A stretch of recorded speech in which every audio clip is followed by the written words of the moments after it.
Hey everyone, what's going on? Cubs fan Han here, back again for a Star Wars Galaxy of Heroes episode, and today I am joined by a very special guest, my boy Dan from CG. Dan, how you doing today? I'm doing really well, man. It's good to be here. Dude, thank you so much for coming on the show. I know that you've been making your rounds here. You've been on a couple Game Changers videos now, so you're gonna be going from zero to hero here in just a minute, huh? Or 0 to 200 pieces of hate mail in a few minutes. But yeah, definitely. This community doesn't send any hate mail, does it? No, of course not. Why, no. Nobody would ever send horrible messages to me. Especially not on Reddit or anything like that. Oh, no way. Not ever. No. Well, hey, thank you so much for being here. We are going to talk about Jedi Rey. We are going to, or I should say Jedi Training Rey. Don't want to get in trouble with any lore people out there. And then also some other areas of the game. But before I get into that, something I want to call out. When I was at EA this last week, I got this shiny new copy of Battlefront 2, and I am going to be giving this away on my Twitter page. Jump onto Twitter at CubsFanHan for a chance to win that. More details will be coming later in the week as we get close to The Last Jedi. Now, Dan, I just got to say, before we get into any of this, are you stoked for The Last Jedi? Oh, heck yeah. So it's funny because I get teased a bit here.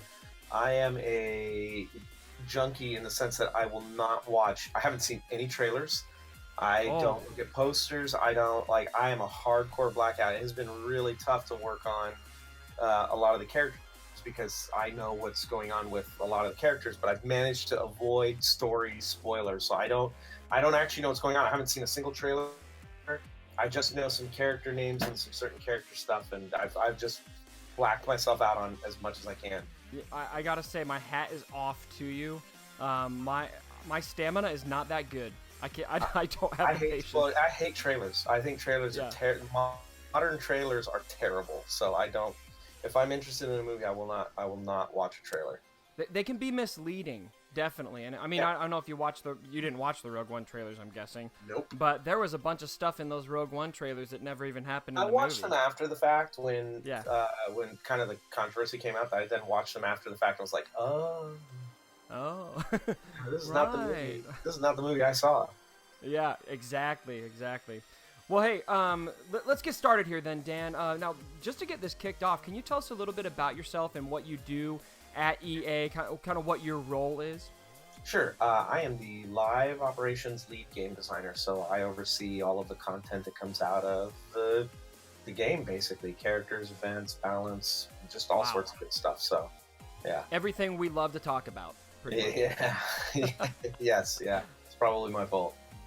Right on. So we have got Jedi Training Rey coming up. I don't know about you. When I saw her kit, I was pretty excited. She didn't quite look to be at the same level as Commander Luke Skywalker. Was that deliberate, or am I just judging her too harsh? So that's been a pretty common piece of feedback we've been getting, and I think it's one of those issues where everybody sees Commander Luke Skywalker filling a very specific role and doing a very specific thing, and there's this kind of mindset of like, well, this is the picture of overpowered, right? Or this is the picture of what a powerful unit should look like.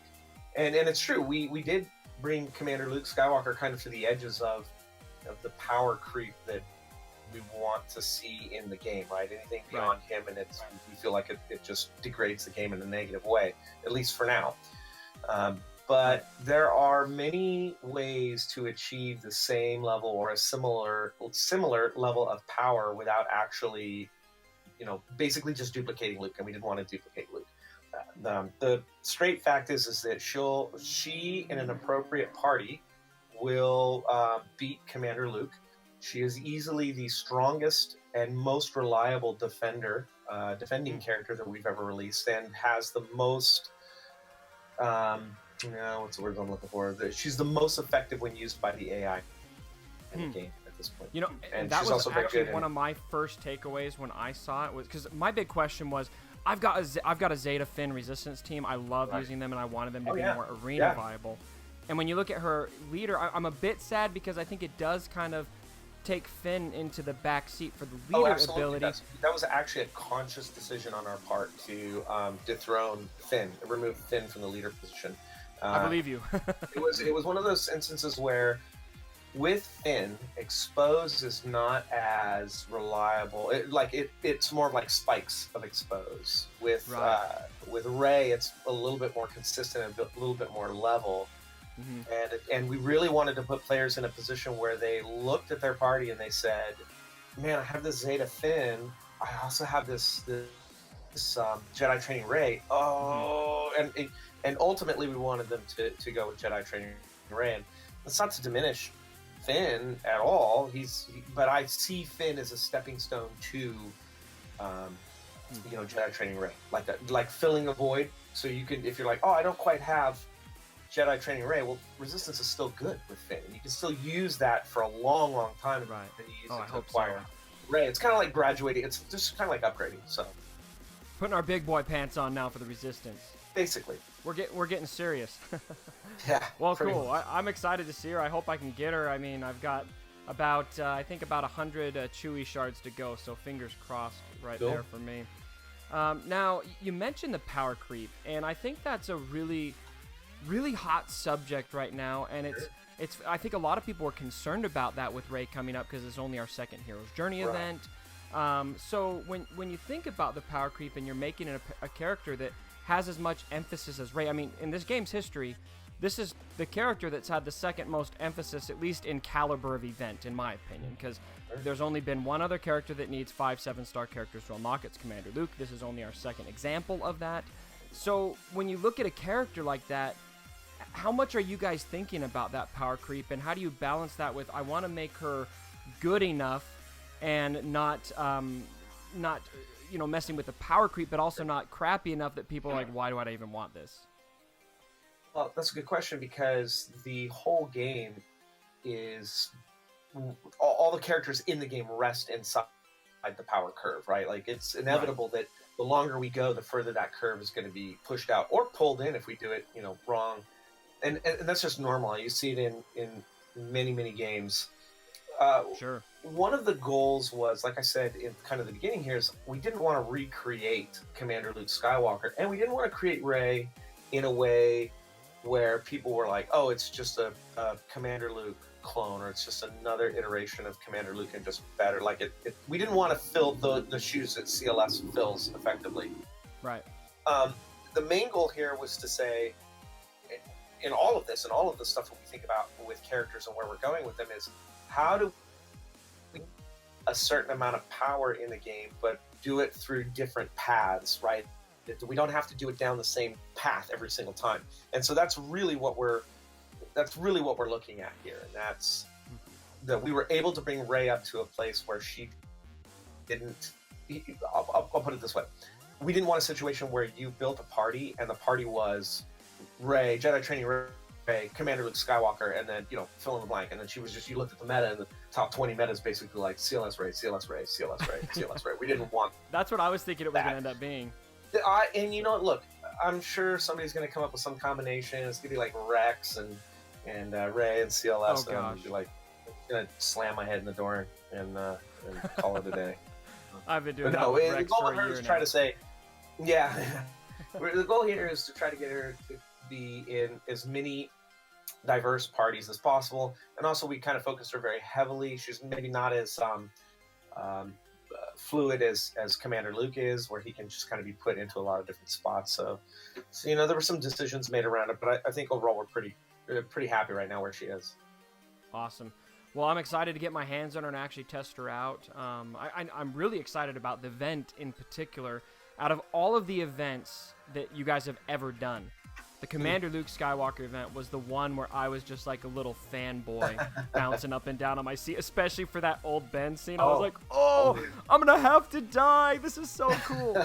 So for the Rey event, now I'm sure you're not going to spoil specifics, so I won't ask you to. I'm kind of asking you to, but I won't ask you to.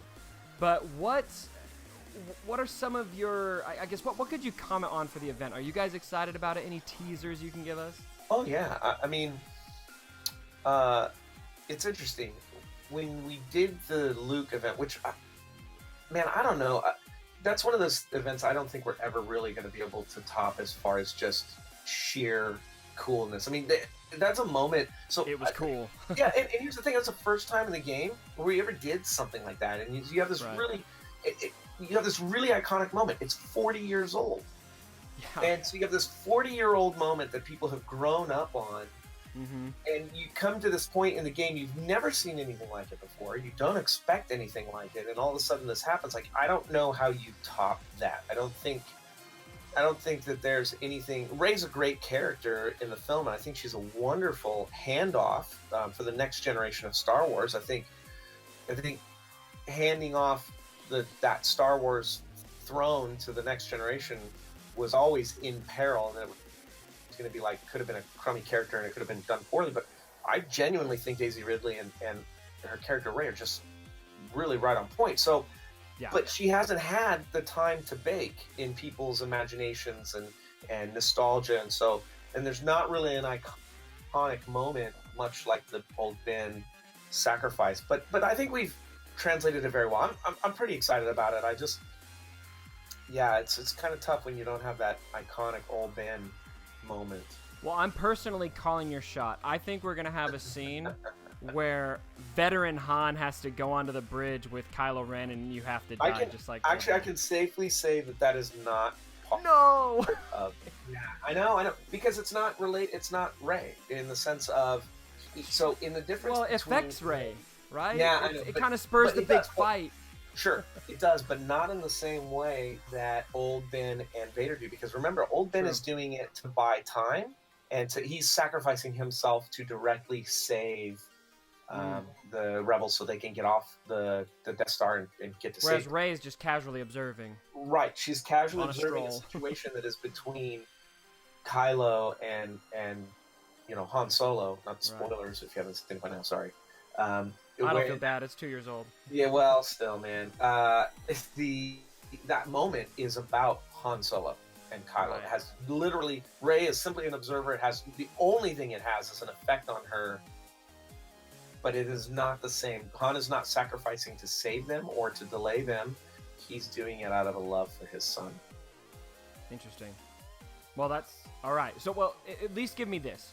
Obviously, I think if we're going to expect something that has the same level of nostalgia as a 40-year-old moment, we're going to be falling short. Yeah, But that said, is there still kind of a wow moment in the event? Yeah, I think there is. I think there's a pretty cool moment, and I don't want to talk about it because I want you guys to see it, and I don't want to hype it either. But I don't think I want it spoiled either, to be honest. I want to because Yeah, when I hit that Commander Luke moment and I realized what was going to happen, Sure. I lost my mind. Yeah, of course, and I think lost my mind.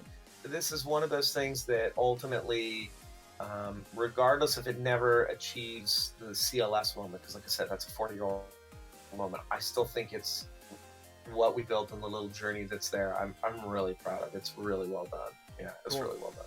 Well, really looking forward to the event that's coming up soon, guys. Make sure that you get your characters up there, and if you haven't, it's okay. You will be able to get it next time, and I'll be sure to show you footage of it. I'm sure a lot of the other YouTubers will too, if you want to see it, or you can wait and enjoy it next time. Now, I want to move into some general questions about the game, and first and foremost, I mean, when I get into the game, I just got to say, when I was at EA, I said this to every developer I met, thank you for this game. This, for me, is my favorite game I've ever played, and I'm not exaggerating. I know it's a phone game. I know that I was a big Halo geek when I was a kid, and I played a bunch of other games, but I've never played a game every single day for 2 years, so Wow. You guys are doing something right.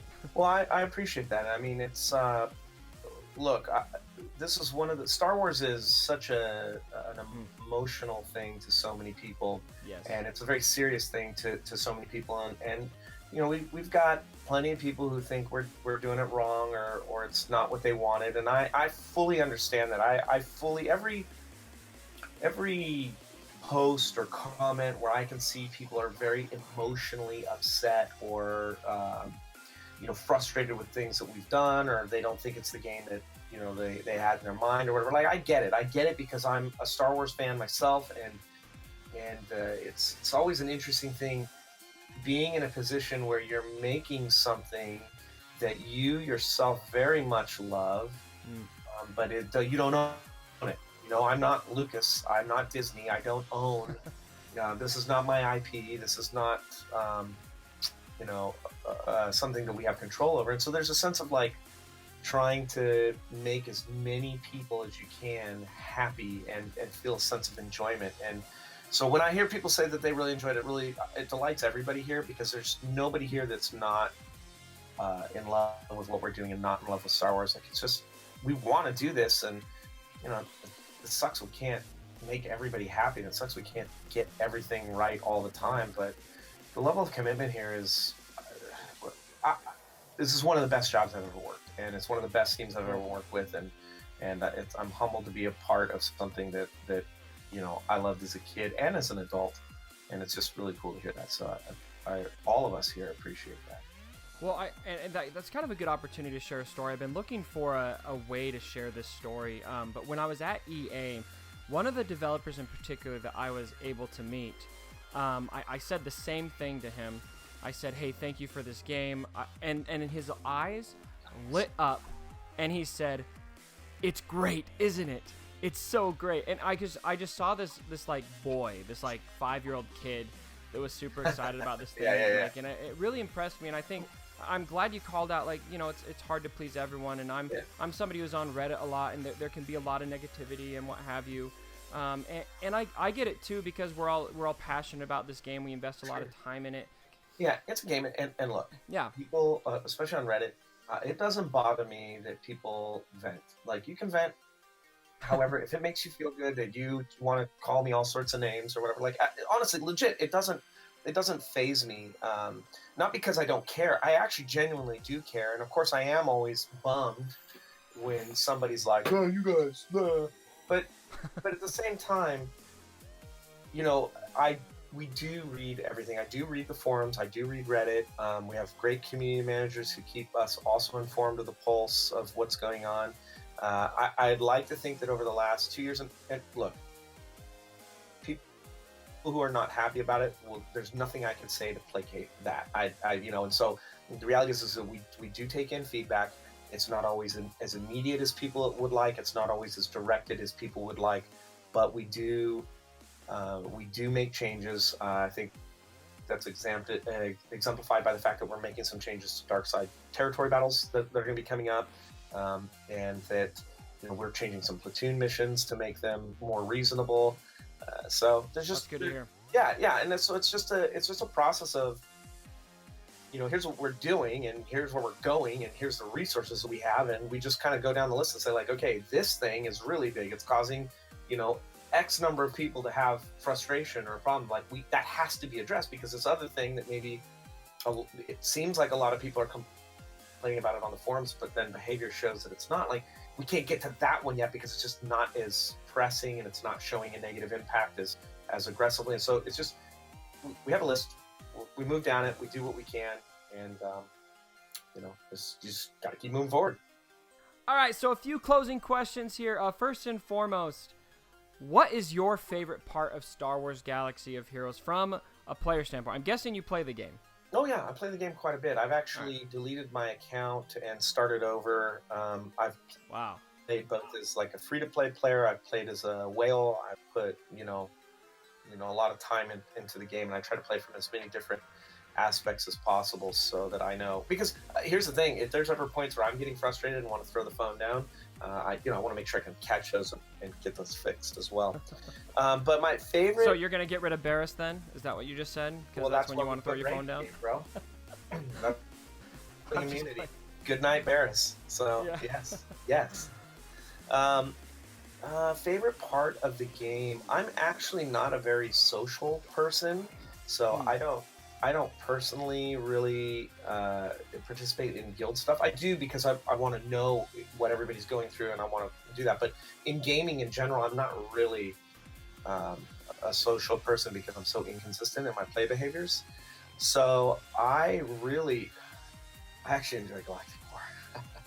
Wow, okay. Yeah, I know. Because it's one spot where I'm like, cool, man, it's like PvP. Yeah, and I get to face a lot of parties, and I get very direct rewards, and I like solving the puzzle of beating those. In fact, the harder the opponent, the happier I get when I beat it. So I really dig Galactic War. Right on. Where is Revan?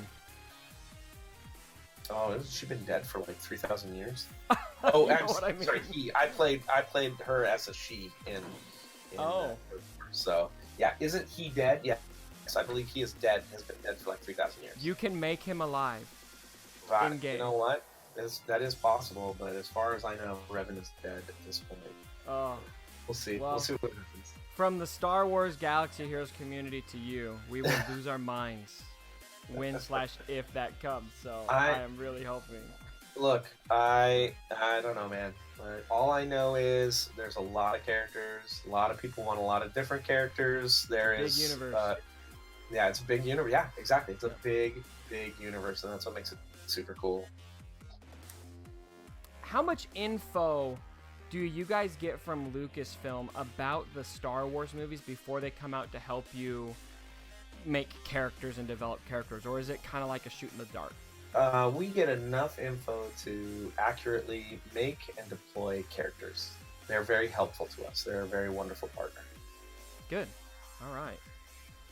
How do you guys come to a decision about the characters to bring into the game? I mean, like you just said, there's so many characters in the Star Wars universe. How do you guys? I mean, what's your thought process like? In let's bring this character out here and this character here, etc. Sure. So it's actually a couple of things. There's a lot of factors that are involved in this, and one of those is like topical. What's happening in the Star Wars universe right now, right? So obviously, Last Jedi's coming up. If we didn't include Last Jedi content, people would lose their minds and be like, "What's wrong with you? You're so dumb." But so we start there. We say like, "What's on the horizon? What's important to people? What do we need to address right now?"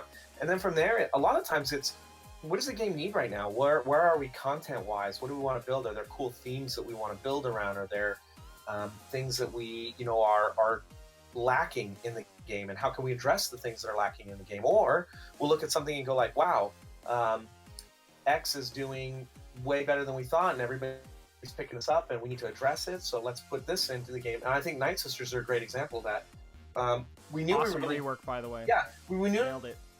Of Night Sisters, we just didn't know when, and then when Commander Luke Skywalker started just killing it, it became a perfect opportunity to put in a dark side foil to Commander Luke Skywalker, and that's effectively what the Night Sisters team is. And here's the other thing: Asajj Ventress is like my favorite character in the whole universe, Star Wars universe, and it was a great opportunity to finally give her a place inside the game where she wasn't terrible.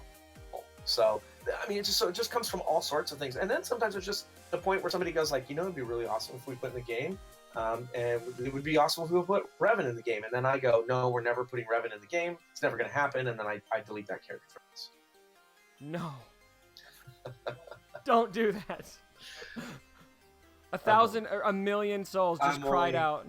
I'm only teasing somewhere along that line. Somewhere. I'm going to get some guy in the comments who's serious. He's like, who is this guy? He says Revan's never coming. Yeah, I know how really it's going to. Oh, no, all right. Look, Revan is not off the list, okay? He's not off the list. All right. He's just not on the current release list that I can tell. Well, and I've been telling people I don't have, and this is pure speculation for me, and you guys know that because you give me what info you decide to give me.